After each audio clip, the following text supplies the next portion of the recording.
Hey guys, Nick here. I'm going to go ahead and just state the obvious. This is a marketing tool for my real estate business. I've been a realtor for 20 years right here in Nashville, but who wants to listen to a boring podcast about real estate? Good news, it's not. This is a podcast about people that I've built relationships with since I moved here in 1988. If what I stand for resonates with you and you're looking to buy or sell a home in this area, let's talk. No pressure, just a conversation, kind of like this podcast. This is the 615 Podcast with your host, veteran realtor and entrepreneur, Nick Woodard. All right, everybody. Today we have a very special guest on the 615 Podcast. She is an actress, singer, songwriter, author, influencer, podcaster, client, friend, and pretty much family. This is Jana Kramer. Pretty much, besides the fact that there's no bloodline. Nope.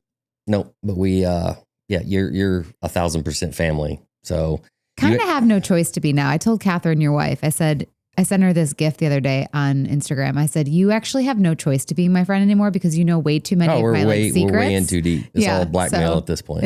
And she saves all my voice memos, which is so annoying, but for that reason, I think. So you have your own podcast. That's awesome. The Wind Down Podcast. So what's it like to actually just sit and talk instead of having to prep for all this? I know, it's great. It's nice. I love it. It's, usually I will turn it around even on these. It is kind of stressful, isn't it though? Like to prep and get ready and cause you have to be entertaining. You have to know what you're talking about. You're just going to be sitting here staring at each other. I know. Well, I think what makes a good podcast is always just the conversation.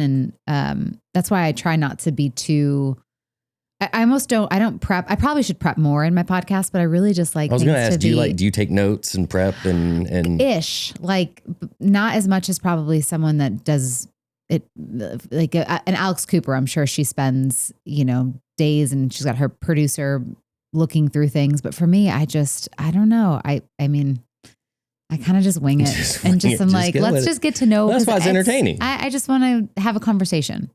And not just be like, because I have all the questions from the producers, but I only hit a few of them. Which funny thing is, I actually named your podcast and you named my podcast. For which one? I don't know if you remember. Oh, that's right. Oh, yeah. Yeah, I came up with the Wind Down. And then I was thinking about starting one years ago and you were like, well, just call it the 615 Podcast. Yeah. I'm like, that's brilliant. and there it is. I know. Yep. You definitely did the Wind Down. So our background, let's start back there. So how we met you, how Catherine met you and myself, we used to watch One Tree Hill. You watched it too? Yeah, we watched it. So when Catherine was pregnant, she was sick. She kind of, she had not rough pregnancies, but she was sick a lot. So I remember we'd always sit down, watch One Tree Hill, watched every season, every episode. Funny. And then I remember you came on as Alex in one of them and you were singing in a bar. Mm-hmm.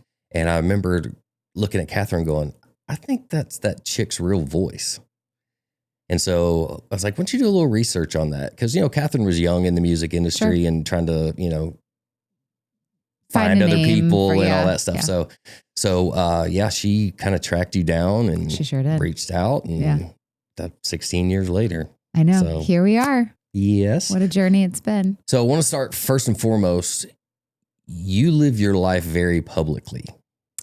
Yeah. But that's why people relate to you. You throw it all out there. You talk about the good, the bad, and the ugly.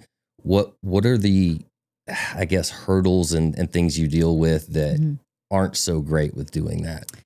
Well, I honestly, I didn't want it to be that way. If you look prior to, Instagram obviously started later on for me, but I didn't have Instagram during One Tree Hill, even post One Tree Hill. Instagram wasn't, I would take photos and do random stories here and there, but I really didn't talk about my personal life. It wasn't until my ex-husband's affairs that I almost felt like I wanted to talk more about it so that I could control the narrative of what was being said. Yeah. And so you've been very open about, divorce, struggles, abuse, that takes guts to throw that out there and just let people see. Yeah. And it helps so many people too. Yeah. But it also, with that comes the territory of comments and people's opinions and stuff. And so again, like there's a piece of me that I don't think I would have been this open and honest about stuff if that stuff with my ex-husband didn't happen. And it's hard. Like some days I wish that I could completely get off Instagram. Truly. It's one of those, it's a love-hate but then again, you know, I just got a text from someone that she came to a podcast live tour thing. I helped her through her husband's infidelity. They obviously ended up getting divorced, but she's like, you know, you've given me hope throughout the process, and now she's remarried. And so there has been good stuff that came from it, from being open, but it also, you do set yourself up to be on the shooting block of people that just want to cast their opinions. My next question was going to be like, how do you deal with negativity? Because I know you pick up on vibes and like, things have to be, you know, you like a good aura about things. So the negativity, like, it's not easy. And again, it's my least favorite part, which is why I would want to get off. And I question my podcast every day.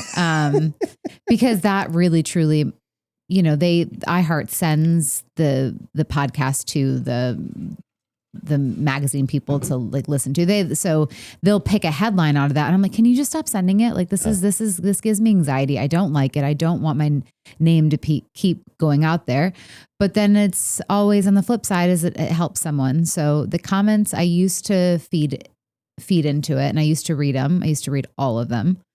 That's especially on my therapist was like, you're opening the window she's like, you're basically gassing yourself out and you're opening the window. So for me, it was something where if I wanted to continue down the route that I was going, being open and sharing my life, that I had to trust what's in the four walls and know that anybody else's opinions, it doesn't matter. But that took time, like a lot of time to get there. I fell into that whole Reddit thing there for a little while. Yeah. And just kind of looking at some of the stuff people were saying, I was like, oh my God. Remember somebody said something that me and you were secretly hooking up behind Catherine's. I was like, we would absolutely kill each other. Like if you know our relationship at all, it is brother, sister, like, and B, we're going to sneak behind the person that knows what you are doing and what I am doing 24 hours a day, 7 days a week. Yeah.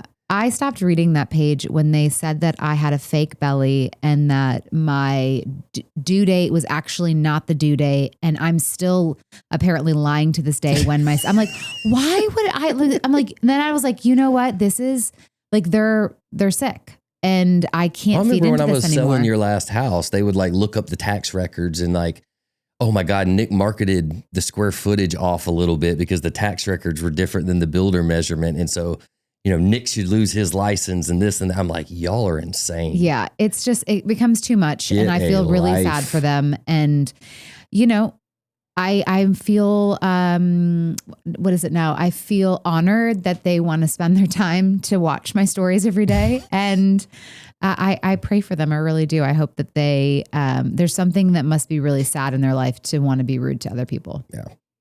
And so I hope and again, I've also realized for years in my like 20s to 40s, in those times, those 20 years, I was trying for an 100% approval rate. And I just know that I'll never get it. No matter what I do, I was like, okay, they say I'm being too this. I'll stop being that. They say I'm being too scandalous in my clothing. I'll stop wearing, you know, revealing things. And then I'm like, this is exhausting. Like no matter what I do, they're not going to like me. So 100%. Just be me. So get a life, guys. So let's get into kind of your different roles as far as what you do career wise. So funny thing is, when I first got to know you, it was through acting. In 16 years of knowing you, I've never seen you like on set doing it. And so a couple of weeks ago, we got to come and watch you film the new movie you're doing down here in Franklin. It fascinated me. Like, I know you deeply, and to see you transform into a completely different human being blew my mind. Like it is such a, you know, outside looking in, you're like, that's easy. And then you go out there and you see it being done. You're like, that's not easy at all. Yeah. Like it was fun. You brought us in and I got to be in the background of a couple, shots there. And I remember, okay, you memorize an entire script. You have to know what to say, when to say it, all the things. I was just standing in the background, and the second the producer says action, I'm like, oh my God, I don't know what to do. What do I do with my hands? Like the whole hands thing is real. Like I'm like, what do I do? And then all of a sudden you just come in and I saw you like staring off at the wall for a second, like regrouping, and then bam, you go right into it. That was fascinating. It's so cool. Yeah, it was interesting because Jessie James Decker also, I didn't get her the part. She wanted to audition, so I was like, I think you'd be good for a friend role. She auditioned, ended up getting it. And I kind of warned her. I said, I'm different than how you know me on a set. Like I switch into this. This is my work. Like everything else is just fun and it is work, but this is my most serious thing that I take serious. And so if I look like I'm mad, I'm not mad. I'm just really focused, or I have to limit, because it's 14-hour days. So you have to manage your emotions, your everything. Sure. So it's like, I'm not eating lunch with everyone because I'm tired and I want to have an hour to myself for lunch. And it's not that I'm not trying to be friendly. It's and just, knowing you like I do, you have to like be on. with your mom instincts, you're probably, going, oh my God, what's Jolie doing? What's Jason? Like, are they, all the things. Yeah. So you go like in and out of mom mode, actress mode, all the things. Yeah. So it's like on sets, it's 14-hour days. And she's like, this is so much harder than I thought it would be. And it's like, it's exhausting, by the end of the day, but it's my favorite thing to do. And it was awesome. So the Christmas Ring comes out, November 6th? November 6th. It's based off the Karen Kingsbury novel, The Christmas Ring. It's with Kelsey Grammer and then Ben Hollingsworth, who's one of the leads in Virgin River. And he's fantastic. And starring Nick Woodard, Nick Woodard. Woodard and Ramsey Woodard. Yeah. And Emerson Woodard and all your friends' kids and your kids. Which, by the way, Jolie's actually good. Yeah, she is. She's great. Yeah, like she could turn it on like you do. Like I saw her, like she takes it seriously. Yeah, she does. So she's auditioning. Fun. So yeah, she's got a little agent. So, but it is a lot of fun, and I truly enjoy it. And it's one of those things where I tell my husband all the time, I'm like, I wish that was the only thing that I would have to do, right. Because I just love it so much. And I have this post being on the movie. I have this, he has an actual word for it, but I get like performance depression now being off of the movie. And there's also almost like when they win the Super Bowl and they're like, now what? Yeah. I mean, like, what do I do now? Totally. Yeah. And it's, for 3 weeks, I'm the happiest person ever. I'm doing what I love. I'm on set. And then you're out of a job.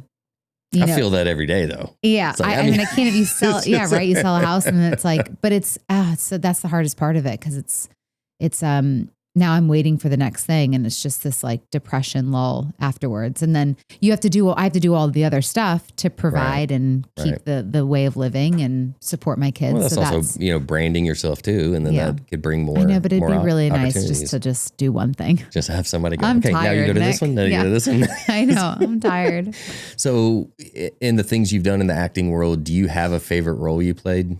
Yeah. Is it the Nationwide Catsuit Girl? No.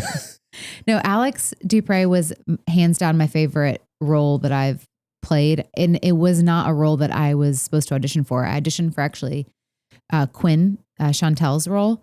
And when I was in there with the creator and the producer, they said, hey, I want you to read for this girl. And I saw her breakdown and I'm like, oh my gosh, I'm nothing like her. She's an alcoholic. She's a drunk. She's mean. She's nasty. Like, it's just all these things. And she was the funnest character to play. Yeah.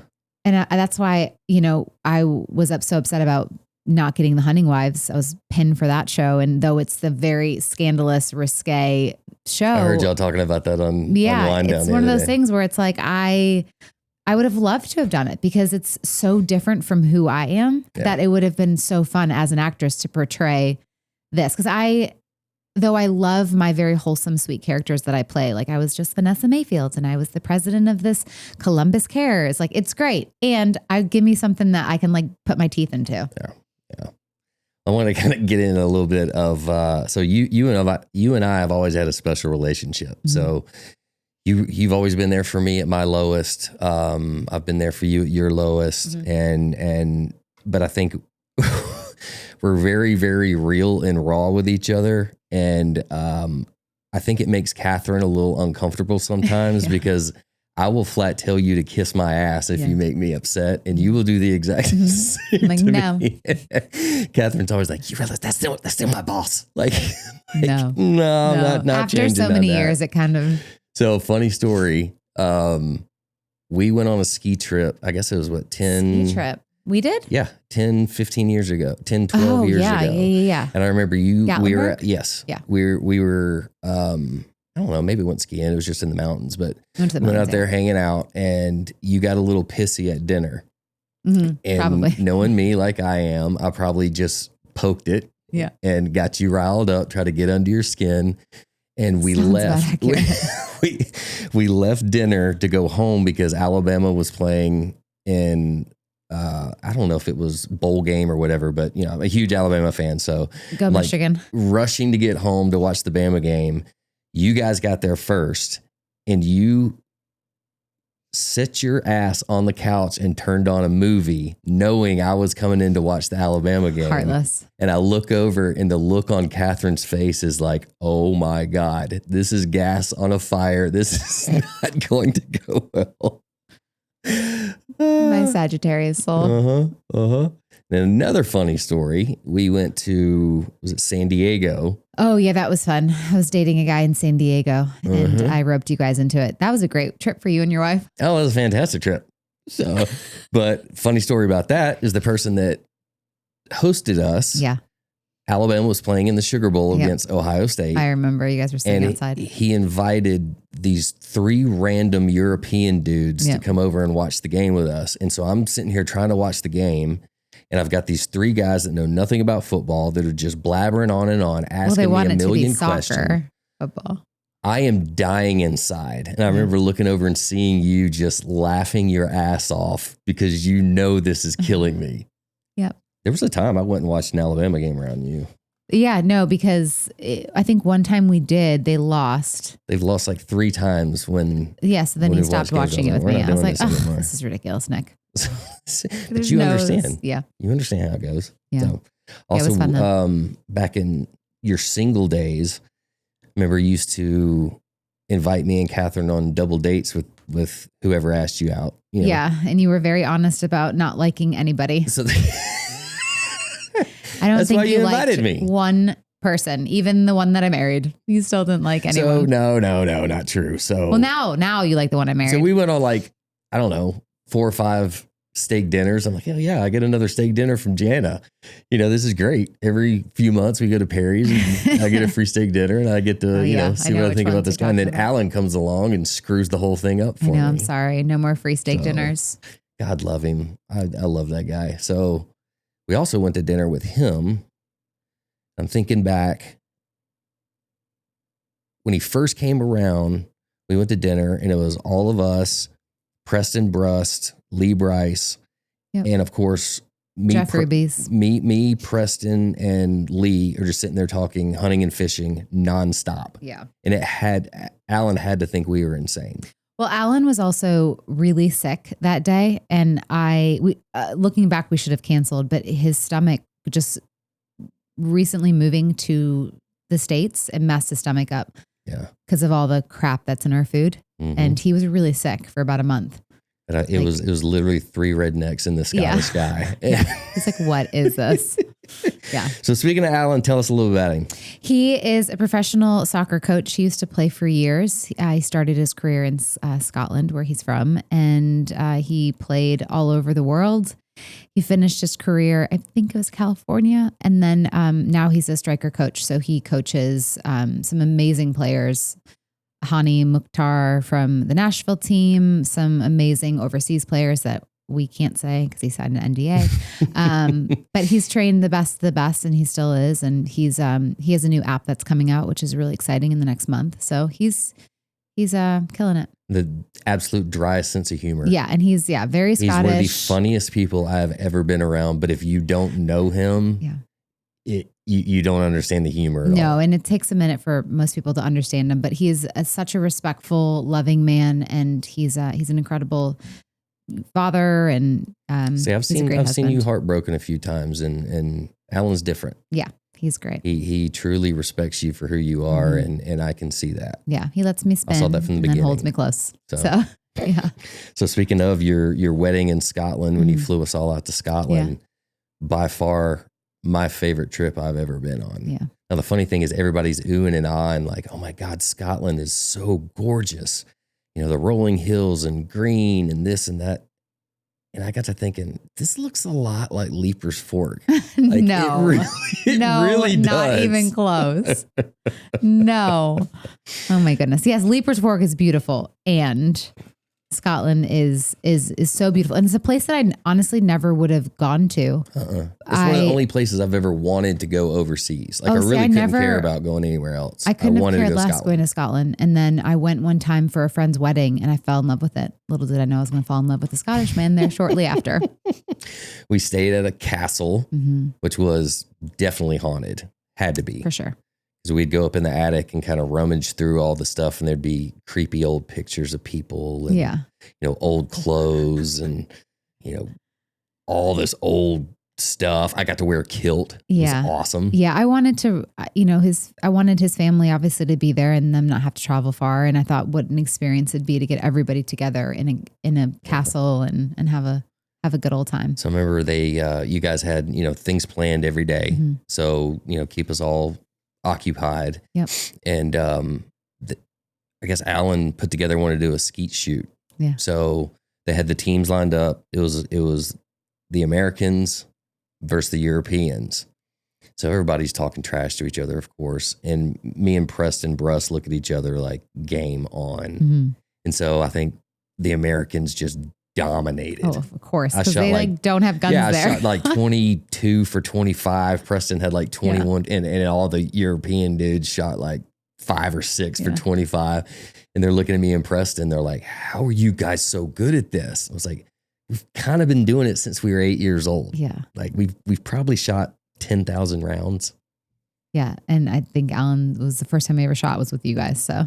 And then me and Preston, I think a little bit of bourbon may have been involved, but we found a golf cart and decided to go take it through the hills and chase pheasants. Yeah. Sounds accurate. Yeah, they had to, it was like the shocking you guys weren't kicked out of Scotland. Yeah. Shocked. All right. So back on to you a little bit. So acting, singing, writing, podcasting, do you have a favorite thing that is more natural for you? Acting. I love it so much. It's just, I love being on a set. I love going to a different place. I love drawing up stuff to emotion. I just love it so much. It's just makes me feel the most alive. And I've really wanted to start getting into directing now too. So that's something that I'm going to start exploring because I just love the world so much. And now that I've done it for so many years now, 20 plus years, it's one of those things where I'm like, I just would love to step into that realm of things and just be a part of it as a whole. So I've always told you, like, you're just one of the most talented people I've ever known. Just you could sell cars and be good at it. You could sell, encyclopedias door to door. Like you just have something that whatever you do, you're good at. Thanks. You're like that kid in high school that everyone's like, oh, you're just good at everything. No, not math. Not math. Me neither, girl. I know 3%.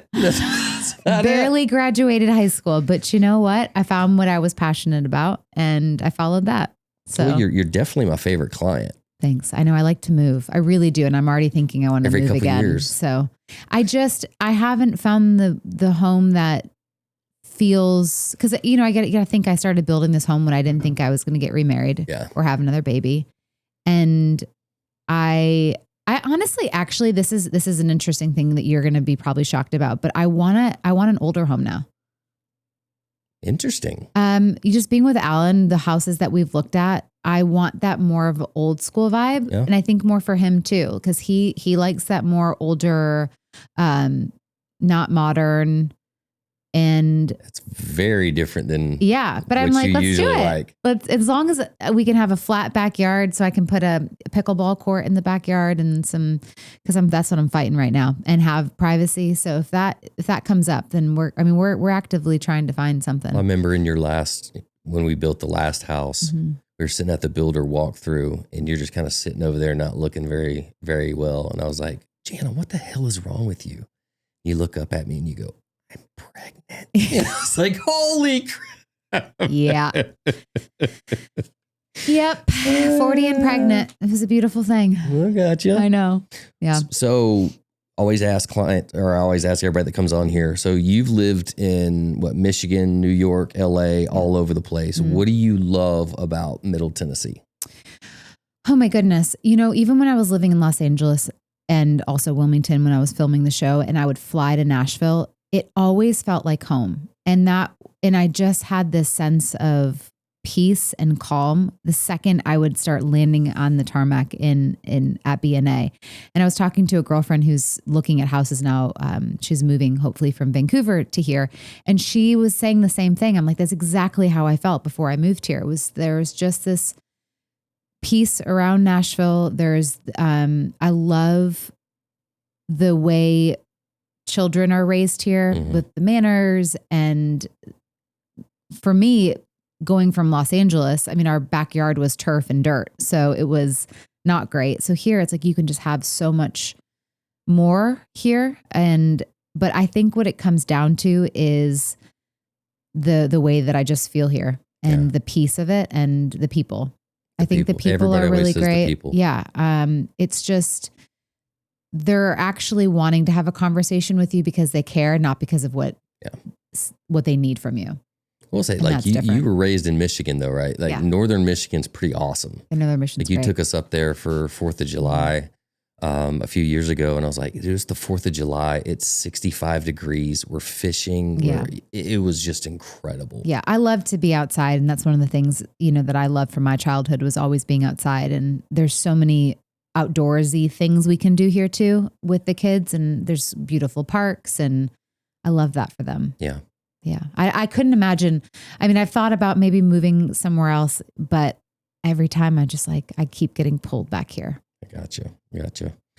All right. Well, that's basically all I had today. I just wanted to get you in here and talk to you a little bit. So you being the professional podcaster, how did we do? I think you did great. It was a good conversation. I loved it. Very nice conversation. Well, I know your time is important, so I didn't want to keep you very long, but appreciate you coming in. And, you've always had my back.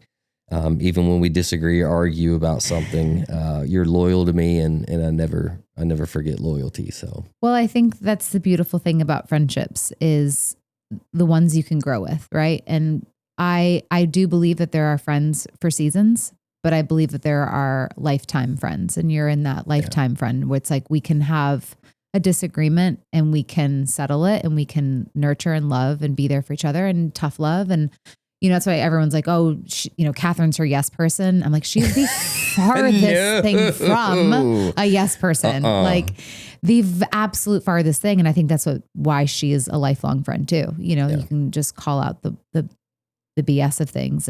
But also, like, I know you guys have you've watched me through really hard seasons. You've watched me not ready to heal through things. You've watched me be not the best version of myself, and you still love that version. And that's what I love about friendships, is because if you can love someone through their worst and be there in their best, like, what more could you ask for? We've got a handful in our little group that are just, you could go to with anything, good, bad, ugly, you're going to be loved through it. You're going to be told, the harsh reality of things.